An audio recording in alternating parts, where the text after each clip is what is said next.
Nabi Muhammad sallallahu alaihi wasallam, Waalaikumsalam. ahli keluarga baginda, sahabat-sahabat baginda Nabi Muhammad sallallahu alaihi wasallam.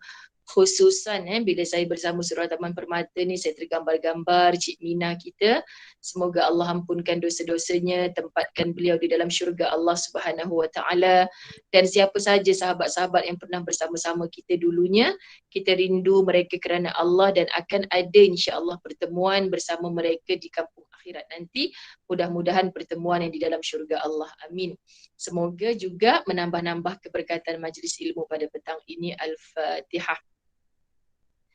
A'udzu billahi minasyaitonir rajim. Bismillahirrahmanirrahim. Alhamdulillahi rabbil alamin. Ar-Rahmanir Rahim. Maliki yaumiddin. Iyyaka na'budu wa iyyaka nasta'in. Ihdinas siratal mustaqim. صراط الذين أنعمت عليهم غير المغضوب عليهم ولا الضالين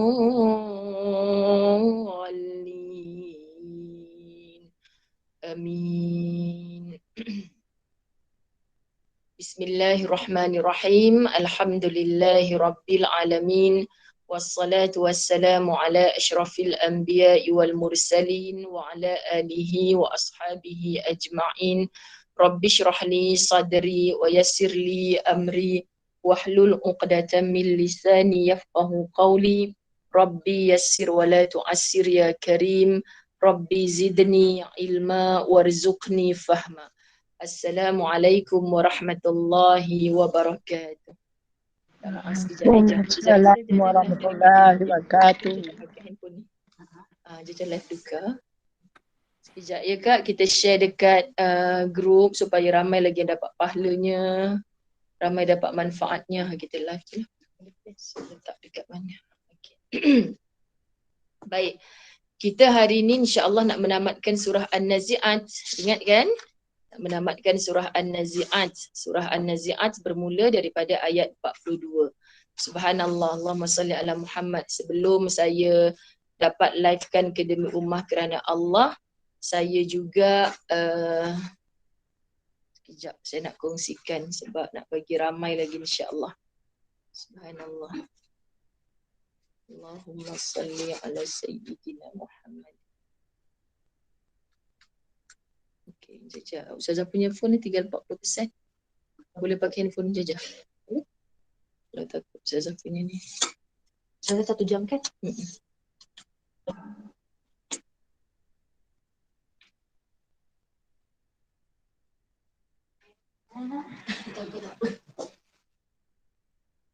Saya daripada Keramat, rumah saya bergerak ke lepas solat Jumaat kan, jalan sikit jam.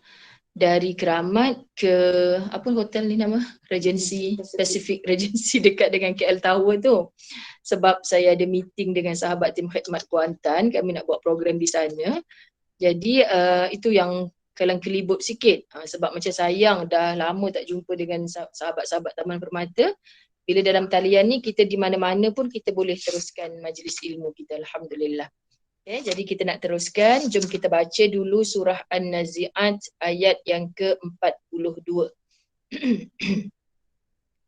A'udzu billahi minasyaitonir rajim. Bismillahirrahmanirrahim. Yas'alunaka 'anis sa'ati ayyana mursaha. Fima anta min dzikraha ila rabbika muntahaha. Innama anta munziru man yakhshaha. كأنهم يوم يرونها لم يلبثوا إلا عشية أو ضحاها. Sadaqallahul azim. Ambil tadi link tadi ni. Link yang Kak Zulis bagi ni, tepekkan dekat komen ruang. Siapa nak join Google. Allahumma salli ala Muhammad. Diharap sahabat-sahabat STP dah ada Quran terjemahan di hadapan. Saya suka untuk di awal sebab kita nak tutup surah An-Nazi'at hari ni. Kita nak patah balik tengok ada 1, 2, 3, 4, 5, 6 fasa yang kita dah belajar tentang surah An-Nazi'at. Hari ni fasa yang terakhir. Okay? Jadi kalau kita ingat 1 hingga 5 dulu kita bicara tentang sifat malaikat. Ayat 1 hingga ayat 5 kita berbicara tentang sifat malaikat. Subhanallah. Kemudian kita bersambung kepada ayat 6, fasa kedua sampai kepada ayat 14. Ibu-ibu, sahabat-sahabat kekanda bonda boleh rujuk baliklah. Ayat 6 hingga 14, fasa kedua, semua kita akan bangkit semula dan menyesal apa yang telah kita lakukan. Ini kesimpulan pada fasa yang kedua, 6 hingga 14. Bicara tentang semua kita akan bangkit semula. Jadi manusia yang paling selamat bukan saja beriman kepada Allah, tetapinya yang paling penting adalah juga dia mengimani hari kiamat. Beriman kepada Allah tapi tak beriman kepada hari akhirat sangat bahaya. Maknanya dia hidup, ya aku percaya aku hamba, aku percaya aku bertuhan. Tapi dia tak yakin, ya ke kiamat ni akan berlaku. Dah banjir beberapa kali, rumah dah hanyut apa semua. Orang boleh hidup balik, banner rumah semula, ada kehidupan. Dia sepertinya tidak meyakini. Ya ke satu hari nanti aku akan mati. Sebab mati tu adalah kiamat kecil. Kan? Kiamat yang besarnya adalah bila semua kita ni dihancurkan dan akan dibangkitkan semula. Masya Allah. Jadi Allah selalu gandingkan ayat tu'minuna billah wal yaumil akhir. Beriman dengan Allah dan beriman kepada hari akhirat. Jadi muslimat dirahmati Allah, kalau kita belajar surah An-Nazi'at ayat 6 hingga 14, kita semakin nampak semua kita akan bangkit semula dan menyesal apa yang telah kita lakukan. Tak ada orang di akhirat tu menyesal kenapa suami aku dulu berbuat macam tu. Kenapa anak-anak aku dulu degil tak nak solat. Tak ada. Di akhirat tu orang hanya menyesali tentang apa yang dia lakukan. Maka bila orang mengimani ayat-ayat 6 hingga 14 ni, dia tadabbur sungguh-sungguh, leburlah takabur dia dan mengiyakan kat dunia ni aku tak payah sibuk dengan orang buat baik ke tak buat baik. Yang pentingnya aku memang kena buat baik. Walau sebesar zarrah, pasti Allah akan balas dengan kebaikan. Jadi kalau kita faham macam ni, hidup kita senang, lapang. Subhanallah sahabat-sahabat muslimat. Selesai 6 hingga 14. Kemudian kita ganjak fasa ketiga dalam tafsir Al-Azhar 15 hingga 26. 15 hingga 26 kita diperdengarkan, diulang cerita tentang kisahnya Firaun yang berlawan dengan Musa alaihissalam. Yang mana dengan sikapnya Firaun yang mengakukan. Dia belajar kita daripada keakuannya Firaun. Apa natijah kepada hidup Firaun yang penuh dengan keakuan? Ana rabbukumul a'la, mengakui bahawa aku adalah Tuhan yang paling tinggi, menafikan ketinggian Allah Subhanahu wa taala Tuhannya Musa alaihissalam. Ini fasa 15 hingga 26. Jadi kisah Firaun Musa antara kisah yang sangat penting dalam Quran sebab Allah tak nak kita hidup melampau-lampau macam Firaun. Allahu akbar. Kemudian masuk kepada fasa yang keempat, 27 hingga 33. Di situ Allah mengulang lagi kisah-kisah ciptaan-ciptaannya, makhluk-makhluknya Allah. Kita belajar bahasa Arab sikit-sikit kat situ, perkataan-perkataan tentang memperkenalkan makhluk-makhluk Allah. Banyak juga 27 hingga 33. Kemudian fasa yang kelima ayat 34 hingga 41. Cerita dipertunjukkan syurga dan neraka. Jadi surah An-Nazi'at ni panjang sahabat-sahabat muslimat dirahmati Allah sampai berakhir kepada ayat 46. Nah, hari ini pelajaran baru, kita baru nak buka ayat yang ke-42 yang Ustazah bacakan tadi. Subhanallah. Yas'alunaka 'anis sa'ati ayyana mursaha. Mereka akan bertanya kepada engkau daripada hal kiamat itu. Hal-hal kiamat itu. Yas'alunak. Mereka akan bertanya. Anis sa'ah. Kat mana perkataan kiamat kat situ? As-sa'ah. So nama lain bagi kiamat juga adalah as-sa'ah. Saat yang telah Allah tetapkan. Itulah kiamat. Ayyana mursaha. Bilakah akan terjadinya? Jadi semualah daripada zaman Nabi Muhammad sallallahu alaihi wasallam, kalau diceritakan oleh rasul-rasul yang terdahulu, bila kiamat tu? Sampai hari ini manusia ni memang akan bertanya-tanya. Bila sebenarnya kiamat tu? Subhanallah. Bila akan terjadinya? tak ada siapa manusia yang mengetahui. Hatta Nabi Muhammad sallallahu alaihi wasallam diamanahkan oleh Allah dapat satu wahyu amal untuk dirinya dan sebarkan kepada orang lain merupakan satu kewajipan. Sebab tu sifat wajibnya apa antaranya adalah tabligh, menyampaikan. Tetapi muslimat dirahmati Allah, tentang bila hari kiamat bukannya Nabi merahsiakan. Sebab Nabi tidak diberitahu tentangnya dan tidak menjadi wajib. Kalau kita kata mustahil kekasih Allah Muhammad tak tahu bila hari kiamat. Bukan persoalan kita Muhammad tahu atau tidak. Tapi tidak diwajibkan untuk menyampaikan kepada kita. Jadi siapa kita? Kadang-kadang kita ni apa benda yang Allah suruh belajar, amal kita tak nak buat. Kita pergi kaji benda yang tak sepatutnya. Rasanya Nabi Muhammad ni memang tahu, dia simpan rahsia Allah, tarikh kiamat tu bila. Saja tak nak cakap kat kita. Begitu taatnya hamba Allah bernama Muhammad. Sebab Muhammad kata, aku ni manusia biasa macam engkau. Nabi Muhammad punya macam kita nafsu, rasa mengantuk, nak tidur. Tapi semuanya dalam kawalan. Nak berjodoh macam orang lain juga. Subhanallah. Jadi dia bukan malaikat, super baik. Atau wa na'udzubillahi min zalik, dia bukan makhluk bernama iblis. So kalau kita tak tahu, ada orang yang macam stres, dia tak tahu bila hari kiamat. Kenapa Allah tak bagi tahu? Senang, kita buat persiapan. Kalau kita tahu besok nak kiamat, hari ni kita bersiap-siap. Kalau kita nak tahu minggu depan nak kiamat, hari ni kita dah berhenti kerja. Duduk iktikaf sungguh-sungguh dekat masjid. Kita tak boleh mengambil kerjanya Allah, sahabat-sahabat. Jadi sampai bila orang yang bertanya-tanya bila kiamat tu akan terjadi, memang dia penat.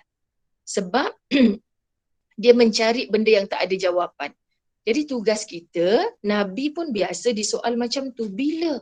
Kalau betul ia berlaku, bagi tahu kepada kami tarikhnya bila. Jawapannya Masya Allah, Tabarakallah. Buat saja persiapan. Bila orang beriman meyakini kiamat itu akan berlaku, buat saja persiapan. Masalahnya kita hari ni macam tak yakin kiamat akan berlaku. Bertapi, tapi. Bernanti, alasan demi alasan. Okay? Maknanya dia cuma tak cakap kat lisan je. Aku tak beriman dengan hari kiamat. Dia tak cakap kat lisan, tapi perbuatan dia sebenarnya dia tidak mengimani hari kiamat. Faham ya sahabat-sahabat muslimat dirahmati Allah? Kalau dia mengimani hari kiamat, dia takkan sibuk bertanya bila. Sebab bukan hak dia untuk tahu bila berlakunya hari kiamat. Itu yang Hamka sebutkan dalam kitab ini. Subhanallah. Kemudian katanya Nabi SAW, Tafsir Al-Azhar membahaskan, tentu saja Nabi Muhammad SAW tidak akan dapat menjawab pertanyaan seperti itu. Tidak akan dapat menjawab persoalan seperti itu. Kenapa? Jahil ke Nabi? Tidak. Kenapa Allah tak sayang kepada Nabi? Tak cerita benda yang penting ni? Tidak. Subhanallah, sebab Al-Adl, maha adilnya Allah Subhanahu Wa Taala. Tetap yang baik diganjari baik, yang jahat diganjari jahat. Bila nak dapat tahu semua tu? Bila berlakunya hari kiamat. Tak ada dah muka bumi Allah ni hapus, hancur. Dibentangkan mahsyar Allah yang luas. Jadi seurat benang pun kita tidak boleh menutupi tubuh kita. Hatta sehelai daun pun nak menutup aib kita, takkan dilayan oleh Allah Subhanahu Wa Taala. Masa tu akan datang. So bila kita mengimaninya, kita tidak lagi beralasan, kenapa buat baik ni? Kalau aku jadi engkau, tak adalah aku nak buat kebaikan sampai macam tu sekali. Bukan orang tahu pun, ada peluang masa ni. Buat je lah. Kesian orang macam ni. Sebab hakikatnya dia tidak beriman kepada hari kiamat. Subhanallah. Jadi iman tu menentukan tindakan kita. Sebab tu kalau ada orang cakap, saya beriman kepada Allah. Tapi solat tidak. Suruh menutup aurat tidak. Saya baik walaupun saya tak sembahyang. Itu orang tidak beriman. So kalau mengaku beriman kepada hari kiamat, sahabat-sahabat terbukti dengan tindakan kita. Apa tindakan kita? Ya kan, sampai bila aku nak tunjuk bongkak, sombong macam ni? Akhirnya semuanya akan lebur, hancur. Semuanya akan berdiri di hadapan Allah yang Maha Perkasa. Maka kita akan rendahkan keegoan kita. Kita akan letakkan perkara yang paling utama dalam diri kita adalah nak melebur takabur, sebab kita tak nak mati dengan takabur itu. Kalau mati dengan takabur itu, maka tempatnya adalah di tempat iblis yang bertakabur dengan Allah. Disuruh menyembah Adam tapi tidak mahu. Itu tanda takabur. Nak sombong, nak melawan. Kenapa? Aku kan diciptakan daripada api, sedangkan engkau diciptakan daripada tanah liat yang hitam, wahai Adam. Masya Allah, tabarakallah. Sikit je tu sebenarnya penghinaan. So bayangkan kita yang terlebih-lebih dalam menghina orang lain. Subhanallah, sahabat-sahabat muslimat, moga Allah beri kita faham untuk semua ini. Kita sambung ayat 43. Fima anta min dzikraha. Mengapa pula engkau yang akan menyebutkan itu? Kenapa disebutkan demikian? Katanya Buya Hamka dalam tafsir Al-Azhar, padahal itu bukanlah urusan engkau. Allah tak bagi tahu dengan Nabi Muhammad sebab itu bukan urusan Nabi Muhammad pun. Tentang hal-hal kiamat mutlak urusannya Allah. Itu adalah semata-mata urusan yang terpegang di tangan Allah semata. Boleh dirujuk. Hamka mengajak kita rujuk surah Luqman ayat 31, surah Luqman ayat 34. Maka kalau itu yang mereka tanyakan kepada engkau, katakan terus terang kepada mereka bahawa yang menentukan bila ke hari kiamat itu adalah urusan Allah. Urusan Allah. Sebab itu bersambung ayat 44, ila rabbika muntahaha. Kepada Tuhan engkaulah kesudahannya. Kepada Tuhan engkaulah kesudahannya. Artinya tentang urusan menentukan bila hari akan kiamat itu terpulanglah kepada Tuhan, yakni terpulanglah kepada Allah. Masya Allah, jangan sampai ibu-ibu surau Taman Permata yang dah belajar macam-macam ilmu, kita tak boleh bohong diri kita sendiri kan, sahabat-sahabat muslimat.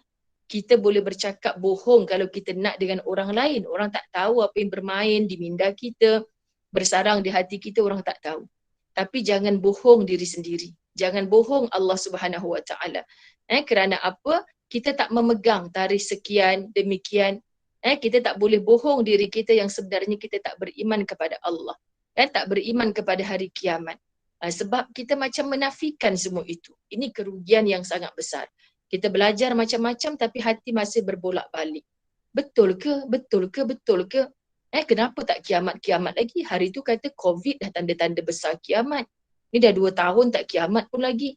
Banjir besar katanya tanda kiamat, akhir zaman. Tapi tak kiamat-kiamat pun lagi.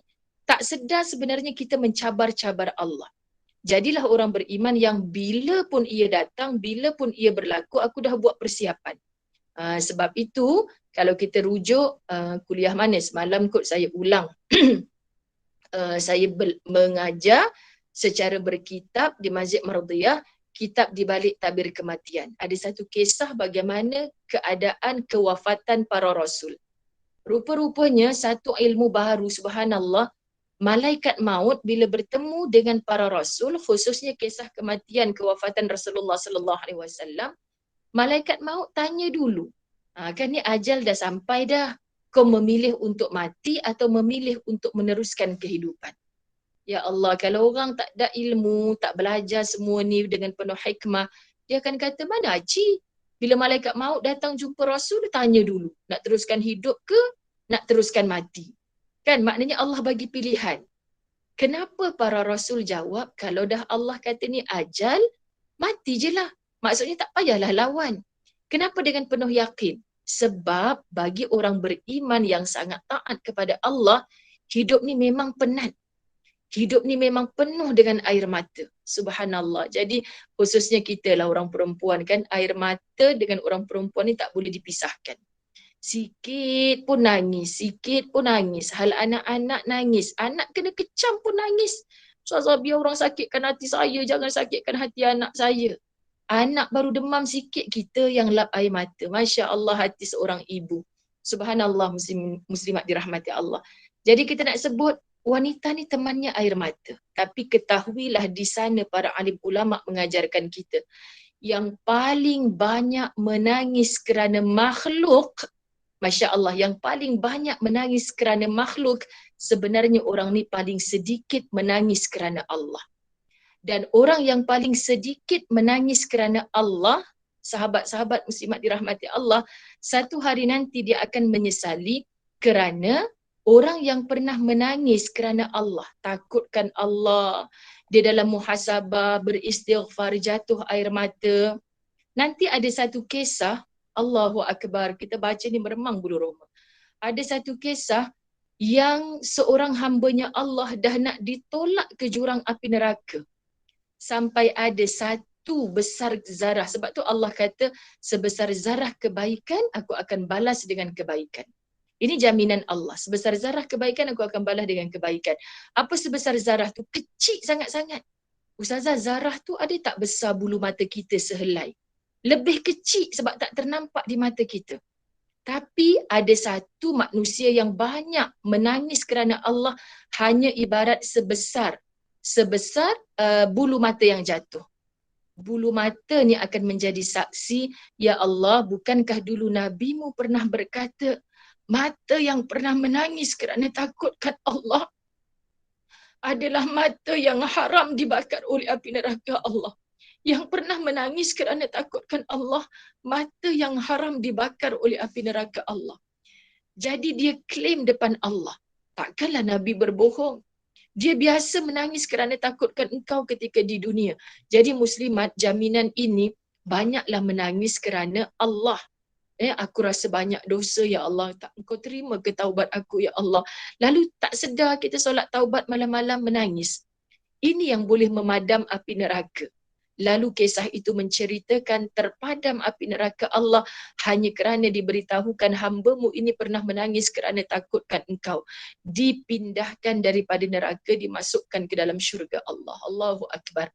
Jadi kalau kita jadi orang perempuan yang sikit-sikit nangis, takut tak sempat nak menangis kerana takutkan Allah. Benarlah orang yang paling banyak menangis di dunia kerana takutkan Allah nanti adalah orang yang paling banyak ketawa dan tersenyum dengan wajah mubasyirah yang berseri-seri di akhirat Allah. Sebab apa? Sebab di dunia dia banyak menangis kerana takutkan Allah. Subhanallah. Jadi cerita-cerita macam ni menghidupkan hati kita, sahabat-sahabat muslimat. Allah sambung pada ayat 45. Innama anta munziru man yakhshaha. Engkau lain tidak hanyalah memberi ancaman kepada barang siapa yang menakutinya. Tugas Rasul sebagai munzir, kan, pemberi peringatan, datang menasihat. Kita kalau kata al-ulama warasatul anbiya, para ulama yang ada sekarang ni adalah pewaris para nabi. Sebab tu tugas-tugas mereka, masya-Allah, menyampaikan kepada kita semua ni, para ulama, kenapa kita nak memfitnah, nak tuhmah mereka. 2 hari dah saya bercerita tentang ni, Surau Taman Permata dihadiri oleh ramai asatizah hebat daripada Selangor. Tersenarai beberapa orang yang telah tak boleh berkuliah berceramah di Selangor untuk tarikh 1 Januari 2022. Sedih bila saya tengok nama sahabat-sahabat kita, guru-guru kita, para alim ulama kita. Kenapa? Ada teguran-teguran yang dilakukan. Ada perkara yang mereka tak seronok nak dengar daripada lisan para ulama. Tak sepatutnya macam tu, sahabat-sahabat muslimat dirahmati Allah. Sebab bukan mereka nak memporak-perandakan, nak mengancam keselamatan negara. Bukan mereka nak ajak berperang, tapi mereka nak mengajak kepada perkara-perkara yang Allah redha. Masya Allah. Jadi bila kita fahami keadaan ini, layak tak kita menasihat siapa sahaja yang nampak rosaknya dalam agama? Pagi tadi dalam kuliah La Tahzan, ada disebutkan siapa yang takutkan Allah, subhanallah, itulah dia golongan al-ulama. Jadi kita tak bertitle siapa nama yang ada kat sini, Siti Aisyah, Kak Zulis, Nur Asiyah, Rokiah, kan, Nur Aini. Kata Ustazah, kita ni bukan ulama.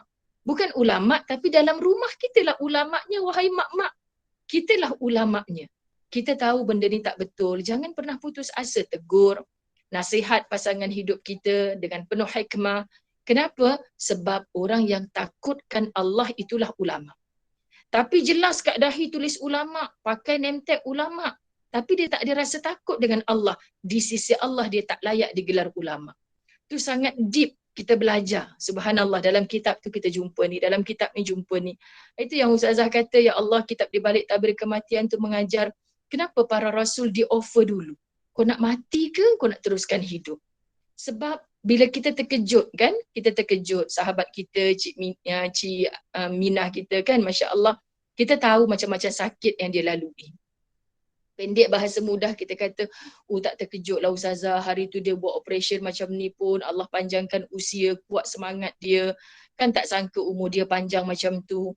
Ni Allah berkehendak, habislah riwayat dia, Allah matikan dia dalam usia sekian-sekian. Kita akur, kita tahu bahawa dia berpenyakit dalam usia yang begitu tua. Tapi bayangkan sahabat-sahabat muslimat dirahmati Allah, 1 Januari hari itu kan, kita dengar kematiannya suami kepada Anita Bahrum. Artis kot, saya tak tahulah penyanyi ke pelakon ke, saya tak tahu. Tapi mereka ni sekeluarga dah mula hijrah. Jadi orang kuat masjid dekat kawasan mereka. Subuh tadi elok sihat-sihat sembahyang. Lepas tu biasalah hujung-hujung minggu cuti, lepas subuh tu dia macam rehat sekejap, terlelap. Tengok-tengok dikejut sebab ada hal dekat masjid, ada kerja-kerja kat masjid dikejut. Tak ada dah. Jelas panggil doktor dekat rumah, confirm suami dia meninggal. Tarikh 1 Januari 2022. Perkara peristiwa yang tak mungkin orang macam ni lupakan. Tiba-tiba orang beriman yang disayang Allah, kematian tiba-tiba tu rupanya istirahat. Faham? Patutlah Rasul bila ditanya ni ajal tiba dah. Nak mati ke nak teruskan kehidupan? Kalau kita dapat offer macam tu, agak-agak ibu-ibu muslimat Taman Permata mesti kata, tak ready lagi ya Allah. Ni sihat lagi tubuh ni, aku tak puas lagi ni, cucu tak cukup lagi ni, baru dapat 3 orang ni. Jangan mati dulu, aku nak teruskan hidup. Itu kita. Tapi Rasul memilih untuk mati. Kenapa nak engkar? Sebab ajal dah sampai ni. Kerana ketika mereka hidup, mereka dah berpenat-penat dalam hidup. Untuk apa mereka berpenat? Untuk mereka berehat di akhirat. Subhanallah. Jadi bila kita faham konsep macam ni, sahabat-sahabat muslimat dirahmati Allah, kita akan sentiasa muhasabah. Aku ni nanti tak tahu bila mati, sakit dulu ke, tua dulu ke, tiba-tiba ke. Jangan takut dengan kematian tiba-tiba. Sebab kalau aku orang beriman, kematian tiba-tiba itu adalah satu nikmat, satu istirahat daripada segala penat. Itulah rahmat Allah bagi orang beriman. Tapi ada ustazah orang yang dimurkai Allah, tak sempat bertaubat, pun mati tiba-tiba juga. Matinya orang yang begini, mati yang diazab oleh Allah. Direntap nyawanya secara tiba-tiba. Tidak ada istirahat, bahkan selepas mati dia bertambah penat. Penat dan penat, Masya Allah. Jadi kita kaitkan ilmu yang saya diamanahkan untuk mengajar dalam kitab ni. Subhanallah, bila kita balik kepada ilmu tafsir, tadabbur Quran, ya Allah, aku jumpa dah benda ni dalam kitab ni hari itu. Sebab itu sahabat-sahabat muslimat dirahmati Allah, ilmu ni tidak ada sempadan. Kita tak boleh kata, dulu Ustazah dekat Surau Taman Permata, pelajaran ni dah belajar. Kalau kata tafsir ni, ustaz yang hebat-hebat, dah berapa ramai dah datang ke Surau Taman Permata mengajar. Tapi kita tahu, satu ayat dipandang dari sudut ni perbahasannya lain. Dipandang dari sudut ni perbahasannya lain. Jadi macam mana kita nak letak dalam diri kita? Belajar banyak, tapi satu pun kita tak dirasa takut dengan Allah, itu bukan ilmu. Masya Allah. So kita nak jadi golongan al-ulama, yang mana katanya Allah datang rasa yakhsyallah, takutkan Allah tu, sebab kita nak jadi golongan al-ulama tadi, rupa-rupanya adalah orang yang betul-betul takutkan Allah. Allahu Rabbi. Baik. Ka'annahum yawma yarawnaha lam yalbasu illa 'ashiyatan aw duhaha. Seolah-olah mereka pada hari mereka melihatnya merasa tidaklah berdiam di dunia ini melainkan satu malam saja atau satu siangnya. Masya Allah, sahabat-sahabat muslimat dirahmati Allah. Sekejap terima kasih.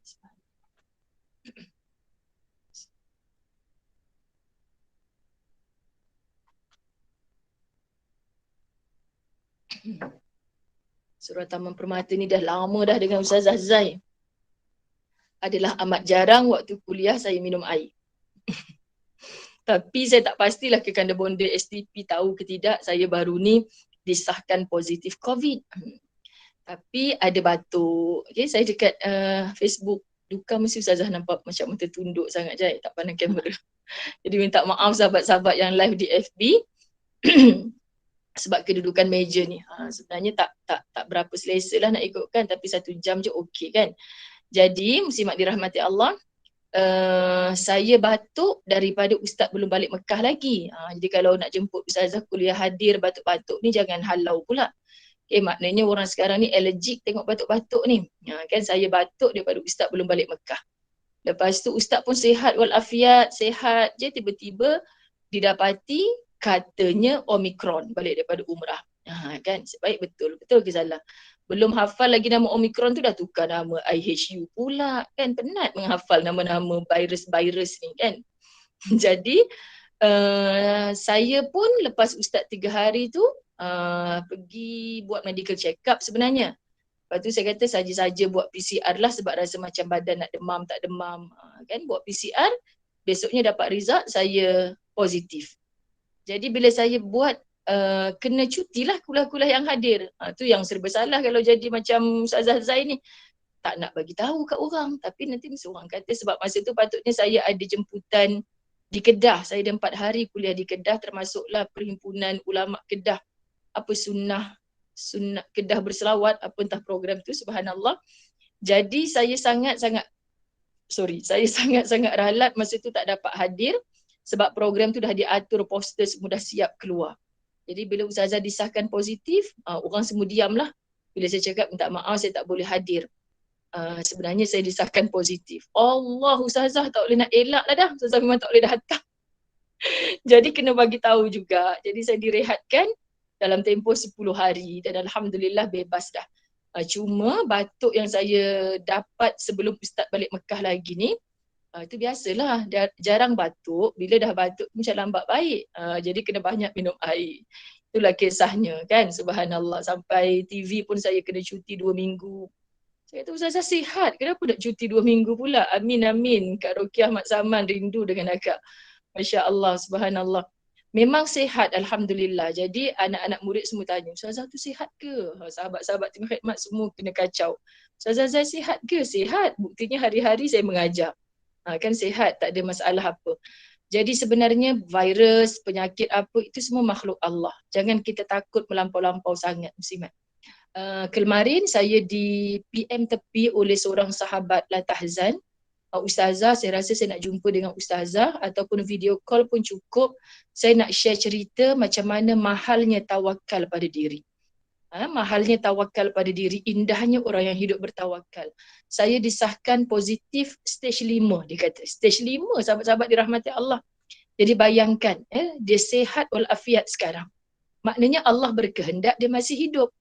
Kenapa kita yang takut sangat? Sebab My Sejahtera saya ni, Ustaz Azwan yang tolong jawabkan hari-hari, ada 20 soalan kena jawab. Rupa-rupanya bila kita pergi dekat My Sejahtera nak kena jawab soalan-soalan tu, dia tanyalah gejala. Ada batuk tak, ada pening tak. Hari pertama tu bila Ustaz kata, yang abang nak tulis lah batuk kan, dia kata.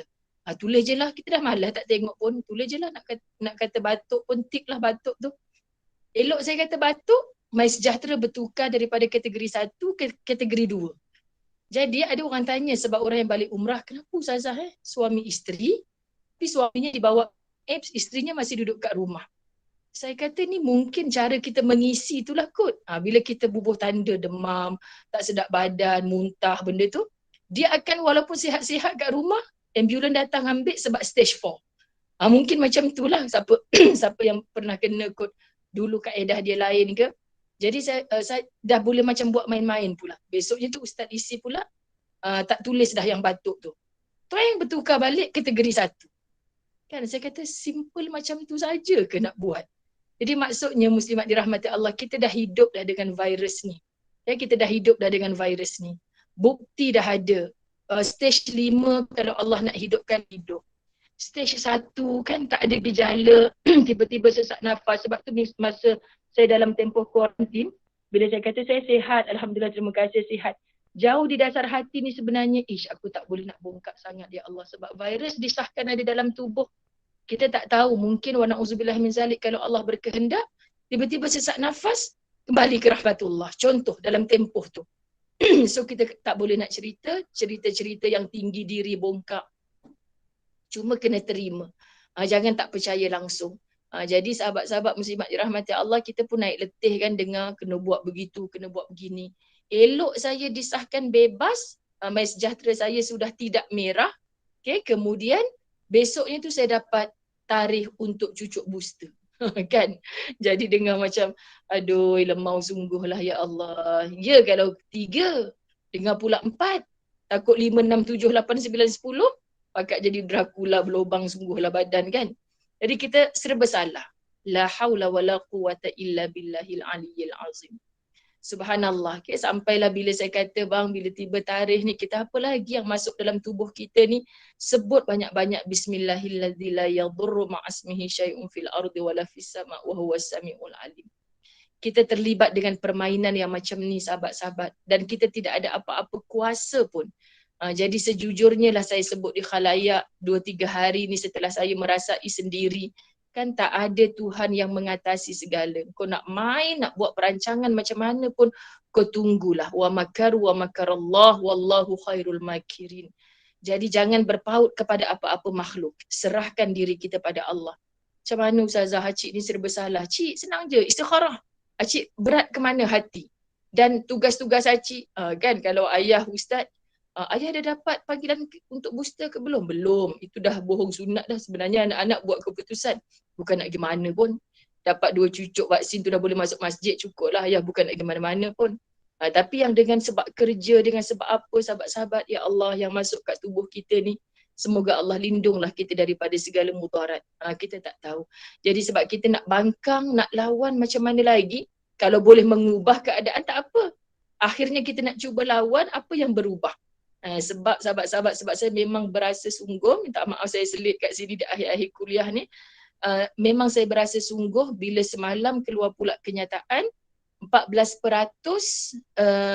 orang yang pergi umrah tak ada vaksin. Saya kata mustahil boleh berlaku.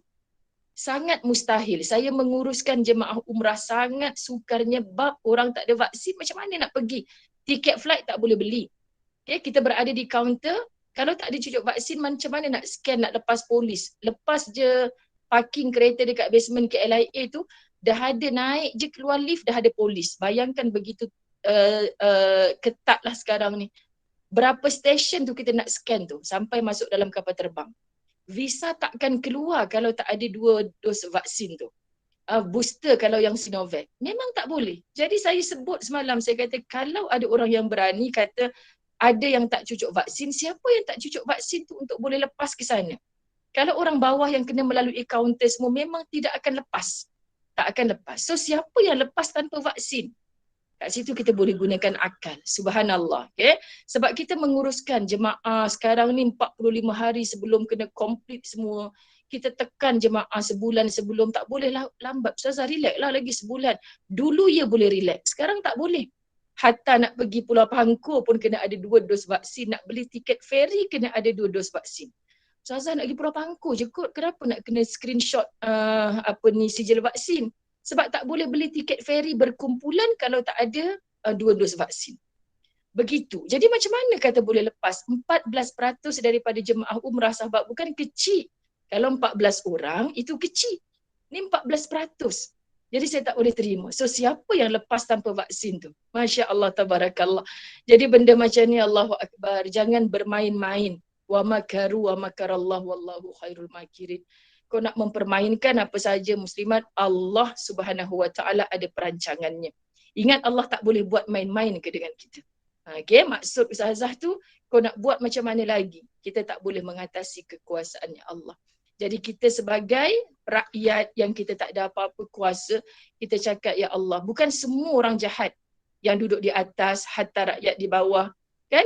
Kalau dia takwa pada Allah, dia takkan melakukan macam tu. Jadi timbullah isu di pihak orang-orang travel macam kita ni, kan sanggup dia buat umrah tapi menipu. Contoh, tak boleh kaitkan sajat dia menipu pergi umrah. Dia kata dia ada pula yang tanya, Ustazah, hukum orang tipu pergi umrah tak cucuk vaksin ni sama hukum macam sajat tipu yang jantina dia kan? Ya Allah Tuhan, itu lain dah, jelas-jelas dah. Subhanallah, Allah kata haram lelaki jadi perempuan, perempuan jadi lelaki. Sahabat-sahabat ni kadang-kadang habis jadi cacah marbah. Kerana apa? Kerana apa info yang kita baca dalam media sosial. Jadi subhanallah, semoga akhir zaman ini kan Allah lindung kita daripada fitnah. Sedara-sedara kita, sahabat-sahabat kita yang dah kembali ke rahmatullah. Kadang-kadang Ustazah sampai fikir, Allah, Engkau matikan mak aku pada tahun sekian-sekian supaya tak tengok semua ni, ya Allah. Abang Ustazah yang bertitle Ustaz meninggal umur 35 tahun, 20 tahun yang lepas, supaya engkau tahu kalau dia hidup dalam zaman ni tak mampu kau, ya Allah. engkau pilih aku hidup pada zaman ni, engkau pilih aku sebagai orang yang mampu.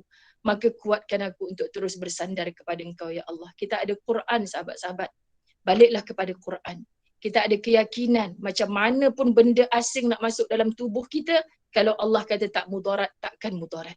Jadi kalau ada yang lepas cucuk vaksin macam lemah-lemah badan, tak larat, jangan tiba-tiba je sebut kata, saya sakit lutut disebab cucuk vaksin lah ustazah.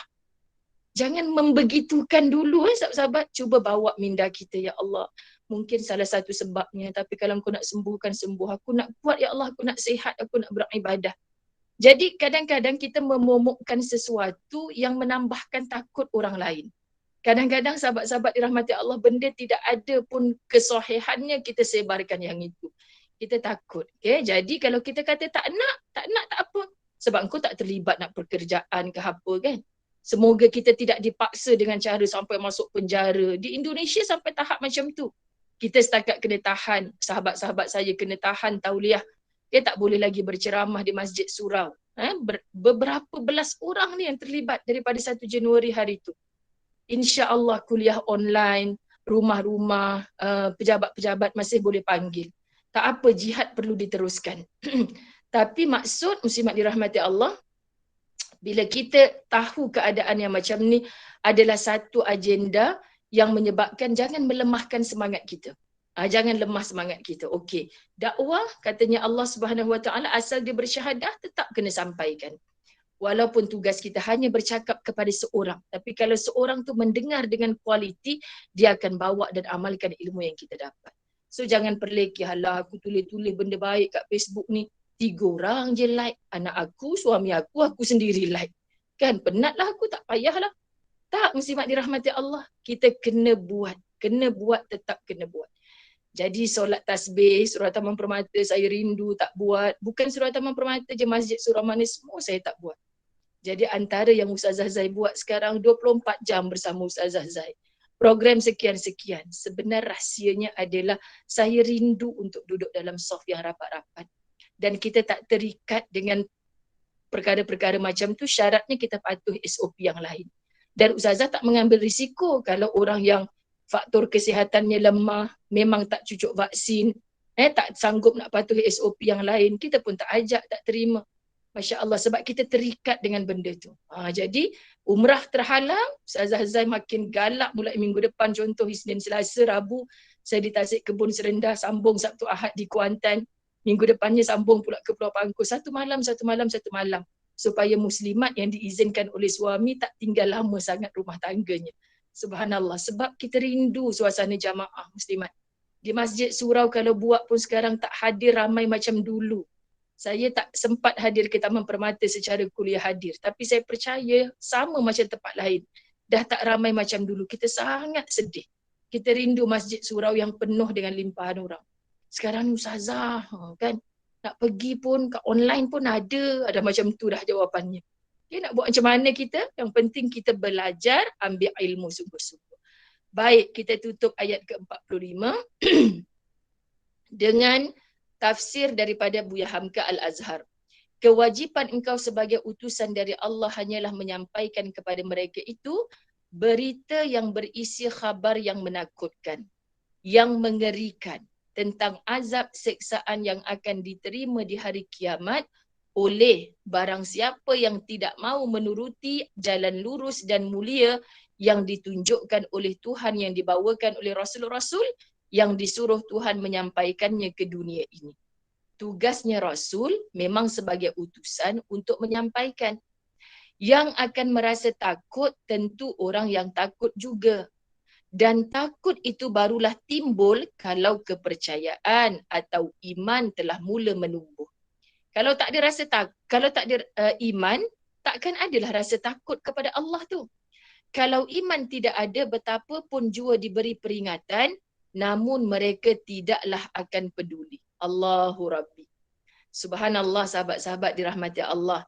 Kalau dikatakan illa ashiyatan aw duhaha, tidaklah berdiam di dunia ini melainkan satu malam saja atau satu siangnya. Allah nak beritahu kita hidup kat dunia ni sekejap je. Sebab tu orang yang usia 60, 70-an, kalau dia mati, ni saya sebut di mana-mana berdasarkan ayat ini. Dia kata, mati dah aku. Aku rasa aku baru hidup dari pagi sampai ke petang. Itu usia 60, 70-an. Kalau mati 40, 30, agaknya baru berapa jam ibarat kita hidup di dunia. Manakah sempat nak berkumpul amal. Tapi kita masih sibuk dengan perkara lara yang dimurkai Allah. Allahu Akbar, muslimat dirahmati Allah. Artinya setelah melihat hebat dan ngerinya hari itu, melihat hebat dan ngerinya nyalaan api neraka yang terbentang di hadapan mata, dan betapa pula penelitian dosa dan pahala yang telah dilakukan, terasalah bahawa hidup yang pernah dilalui dahulu itu ketika kita di dunia, semasa di dunia hanya sebentar saja. Rupanya hanya semalam atau hanya sesiang. 1 hari 1 malam. Masya Allah kan. Ada jugalah Ustazah tamsilkan macam ni. Ustazah, program tu 1 hari 1 malam, 2 hari 1 malam. 2 hari 1 malam maksudnya 24 hours lah. Kalau kita check in 2 petang hari ni, 2 petang esok kita check out. Tak puas lah Ustazah, tak cukup lah Ustazah. Cuba kita merasakan. Hidup kat dunia, bila kita balik ke akhirat, kita hidup 60 tahun, 70 tahun, hanya ibarat sehari semalam. Tak puas lah Ustazah. Apa yang tak puas? Tak puas bercucuk tanam, kita tak sempat nak kutip hasil di akhirat. Masya Allah. Sebab ini tempat cucuk tanamnya, muslimat dirahmati Allah. Tapi kita nak kutip apa di akhirat? Kalau kita tak bersungguh-sungguh dalam bercucuk tanam, tiba-tiba sampai sana nak kutip hasil. Memang tak dapatlah kita apa-apa. Okay? Habislah hari yang 1 malam, 1 siang itu, maka maut pun datang. Ya Allah. Tertidurlah diri di kubur yang kelam. Kemudian datang panggilan mahsyar. Berjuta-juta manusia tengah diperiksa. Dan entah berapa juta pula malaikat yang dikerahkan Allah untuk pemeriksaan. Subhanallah, sahabat-sahabat. Grup saya balik umrah 11 Disember tu. 11 Disember, dia balik berapa hari bulan hari tu. 23 kot sampai di KLIA. Lepas tu bila mereka buat kan di PCR test di Saudi, mereka sihat balik. Tak ada yang demam, ada seorang je, Pakcik OKU yang kita bawa tu demam. Balik-balik test memang positif. Itu orang pertama yang kita dapat positif. Terus dibawa ke GH. Bawa ke GH, dipantau oleh GH, hari kelima sah negatif. Tapi masih duduk kat GH sampai 10 hari lah. Sebab keadaan dia tu tak ada siapa nak bantu kat rumah. Yang lain semua tak ada kat hospital. Semua sihat walafiat. Duduk dekat rumah. Kan seorang demi seorang demi seorang. Akhirnya disahkan positif pada hari yang kelima, hari yang ketujuh. So kita jadi confused. Virus ni daripada Mekah, Madinah ke ketika kita dah sampai kat Malaysia? Okay, sebab di KLIA sebenarnya memang susah nak ikut SOP. Jadi yang sahabat-sahabat, Ustaz Azwan dan sahabat-sahabat ni duk betul-betul nak memperjuangkan ni, kita tak nampak di Mekah, Madinah tu tak patuh SOP-nya. Ketika kita keluar dari kapal terbang 300-400 orang, bercampur pula dengan orang lain ketika nak PCR test, ketika nak pasang gelang, dah habis hancur segala SOP. Jadi perkara macam ni kat mana bocornya, kat mana ketidaktelusannya. Sebab itu muslimat dirahmati Allah, kita nak sebutkan, dia beza dengan yang dulu punya PKP dengan yang sekarang. Dulu punya PKP, Saudi tutup pintu. So kalau tempahan hotel dan sebagainya, kita tak risau sangat sebab boleh carry forward. Mereka tutup pintu. Sekarang mereka welcome kita. Yang tutup adalah kita. Jadi pemain travel ni, kita dah bayar semua 45 hari sebelum. Macam mana kita nak dapat balik duit hotel yang kita dah bayarkan? Sebab mereka tak tutup pintu. Yang tutup pintu adalah kita. Itu yang mereka perjuangkan. So semalam telah buat sidang media KKM, kita akur segala keputusan. Semoga dibantu doa oleh ibu-ibu Taman Permata juga. Betul-betul hanya sebulan lah. Kan? Kita tak nak benda berlanjutan. Kita nak bertawaf di Baitullahil Haram. Ada orang bertahun-tahun kumpul duit hanya untuk pertama kali pada usia warga emas baru nak memijakkan kaki ke Baitullah. Subhanallah, jangan sampai haji tahun ni dibekukan lagi. Jangan Masjid Surau ditutup lagi. Kita sangat sedih. Okay? Hanya kerana kita nak mengalah dengan yang namanya virus. Semoga Allah ampunkan dosa-dosa kita, muslimat dirahmati Allah. Okay? Semoga Allah jaga kita daripada segala wabak. Andai ada saudara mara, orang-orang yang kita sayang dimatikan dalam wabak ini, percayalah Allah sedang muliakan mereka. Mereka bukan sengaja menadah nakkan virus singgah sampai mematikan mereka. Sebab mati itu tetap kerana kehendaknya Allah. Ya, jadi kita pegang ayat-ayat yang macam ni. Berjuta-juta malaikat yang memeriksa. Okay? Kita antara solusi dalam memorandum yang kami serahkan adalah serahkan keadaan di KLIA itu memang KKM penat. Nak berapa orang yang disiapkan kat situ? 400 orang turun. So kalau boleh sampaikan ada travel yang kata kita boleh siapkan berapa orang staff kita nak dihantar ke sana untuk menyambut jemaah. Apa yang kita boleh bantu. Memang tidaklah untuk disubsidikan begitu, diswastakan macam tu, Masya Allah. Okay, jadi keadaan-keadaan macam ni ada kaitan perhimpunan di mahsyar nanti macam mana. Sehingga hadis Nabi SAW bahawa manusia di waktu itu terbenam dalam keringat kerana berdesak-desaknya insan menunggu keputusan. Benarlah mahsyar itu sempit. Benarlah mahsyar itu menyebabkan manusia tenggelam dengan lautan peluhnya sendiri. Sahabat-sahabat muslimat dirahmati Allah. Benarlah mahsyar itu gelap dan penuh cemas. Sampaikan mangsa-mangsa banjir anak-anak murid ustazah, rakan-rakan Facebook bercerita, 3 hari ustazah kami terperangkap. Nampak bot lalu kami menjerit, keluarkan kain putih, tolong kami lapar, tolong kami tak ada makanan. Sampai ada yang bercerita anak dia berenang sekejap nampak Maggie berjalan-jalan dalam rumah. Ambil capai Maggie tu, bubuh air hujan, makan 5 beranak. Terasa kenyang ustazah. Saya kata lepas 3 hari bot lalu entah macam mana gerakkan hati. Boleh kami naik diselamatkan ke PPS. Alhamdulillah ustazah 3 hari bergelap. 3 hari bergelap, besoknya tu matahari muncul. Bukanlah matahari muncul, siang datang sahabat-sahabat, tak ada dalam meraba-raba dalam kegelapan. Itu pun kita dah rasa susah. Tapi bila datang pertolongan, syukur, lega. Subhanallah. Semalam seorang sahabat lagi bercerita, dia cerita kat Facebook tak ada siapa yang datang hantar bantuan. Dia kata, akak tahu tak siapa yang tolong saya? Dulu saya jaga anak dia, mengasuh anak dia. So dia baca Facebook saya, rumah dah nak air dah nak naik tingkat 2. Jadi kak, akak masih dekat situ ke? Saya akan cari bot, saya akan selamatkan akak. Hari ni juga akak akan keluar daripada tempat tu. Saya terharu yang selamatkan saya bukan NGOs, bukan mana. Tapi sebab dulu kita pernah jaga anak dia dengan ikhlas macam jaga anak kita sendiri. Dia yang bersungguh-sungguh datang hantarkan bantuan. So dia selamat naik atas bot tu, dibawa pergi rumah adik dia untuk berehat. Subhanallah.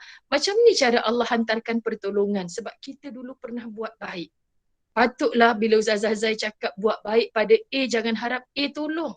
Tapi Allah akan datangkan B to Z. Sebab Allah hanya nak tahu kita buat baik ke tidak dalam hidup ni. Subhanallah, bayangkan cemas di barzakh, gelap, tak ada siapa tolong. Tenggelam dengan air laut, air keringat di mahsyar, tak ada siapa tolong. Sempitnya mahsyar tu muat-muat 2 telapak kaki kita je. Tak boleh nak cakap sana sikit lah, sempit sana sikit. Tak ada ruang untuk sana sikit tu. Hanya 2 telapak kaki kita. Dan semua orang tenggelam dengan lautan peluh sendiri. Tafsir cerita ni saya cukup suka baca berulang-ulang supaya datang rasa gerun, muslimat. Banjir setakat tak ada rumah, adik-beradik boleh angkat, bawa masuk, pindah rumah dia sekejap. Kan kita kata Allahu Akbar. Lama sekali rasanya waktu menunggu keputusan. Nak dapat buku report kita ni, nak dibacakan satu persatu. Setiap satu saat Allah tanya kita guna untuk apa kat dunia. Setiap satu sen Allah tanya dibelanjakan ke mana, dapat dari mana. Allahu Rabbi. Sebab tu lagi banyak nikmat kita hidup kat dunia ni, lagi banyak, lagi panjang soalan di hadapan Allah. Maka tolonglah berlapang dada bersyukur dengan yang sedikit. Semoga aku tak lama sangat disoal jawab di hadapan Allah nanti. Dan cepat sekali rasanya waktu yang telah dilalui dibandingkan dengan apa yang dihadapi. Masya Allah. Lambat dan cepat ketika hidup di atas dunia ini adalah nisbi sifatnya. Cepat habis rasanya sesuatu yang kita sayangi. Lambat laun rasanya sesuatu yang kita gelisahkan. Ya Allah, Ya Karim, bagaimana pula yang akan kita hadapi kelak kemudian hari pada waktu yang pasti akan datang dan pasti akan kita hadapi itu. Ya Tuhanku, hanya kepada Engkau jua kami berlindung daripada murka-Mu. Ini penutup perbahasan surah An-Nazi'at dalam tafsir Al-Azhar. Subhanallah. Nanti insya-Allah bersama Muslimat STP sekarang kita dah menjadualkan yang baru dipersetujui oleh Kak Zulis. Mestinya sahabat-sahabat dah tahu setiap Jumaat pertama dan ketiga jam 3 petang. Okey, jam 3 petang. Jadi kalau dalam talian macam ni, macam sekarang saya ada kerja di luar rumah, tetaplah boleh jalan juga program. Saya outstation pun tetap boleh jalan juga program. Sebab bila tempat-tempat baru jemput sebagainya, saya akan tanya hadir ke online. Bila hadir tu saya jadi takut nak terima. Bila dah boleh ke sana sini, umrah dah tak berjalan ni, saya kata takut nak terima. Takut bila dah sampai nanti terpaksa cuti, ada yang lebih penting, ada yang lebih urgent. Jadi kalau online ni insya-Allah Kak Zuli, semoga Allah izinkan kita setiap Jumaat pertama dan Jumaat ketiga. Okay? Terima kasih banyak-banyak atas perhatian. InsyaAllah nanti kita sambung surah baru. Itulah dia. Surah apa nanti Kak Zulis bagi tahu saya lah. InsyaAllah. Okay, wallahu a'lam bissawab. InsyaAllah kita tutup dengan doa. Bismillahirrahmanirrahim. Allahumma salli ala sayyidina Muhammad. Allahumma salli ala sayyidina Muhammad. Allahumma salli ala sayyidina Muhammad. Allahumma arhamna bil Quran. Wahai Allah rahmati, berkati kami dengan Al-Quran, kalam suci yang kami ulang-ulang baca. Engkau izinkan lidah kami setiap hari. Wahai Allah, jangan ada hari tanpa Al-Quran. Kami mengulang-ulang ayat-ayat-Mu, wahai Allah. Engkau menjanjikan satu huruf daripadanya adalah 10 pahala, 10 kebaikan. Engkau izinkan seluruh ahli keluarga kami, sahabat handai, jiran tetangga, zuriat keturunan kami untuk fasih lidahnya mengulang-ulang kalam suci-Mu, wahai Allah. Izinkan kami untuk memahami ayat-ayat-Mu, wahai Allah, agar lebur segala takabur yang bersarang di dalam jiwa kami, agar menambah-nambahkan iman kami menjadi subur. Inilah bekalan kami untuk masuk ke alam kubur, ya Allah. Andai Engkau mentakdirkan kami mati, matikan kami dalam husnul khatimah, kesudahan yang baik, ya Allah. Matikan kami dalam radiyatan mardiyah, kami redha bertemu denganmu dan Engkau jauh lebih redha bertemu dengan kami, ya Allah. Matikan kami dengan qalbun salim, hati yang benar-benar sejahtera, ya Allah. Kami pohon kepadamu, ya Allah, apa jua ujian yang telah Engkau datangkan dalam kehidupan kami, ajarkan hati kami untuk kuat menempuhnya, ya Allah. Berikan kami petunjuk, hidayah dan jalan untuk keluar daripada setiap permasalahan kami, ya Allah.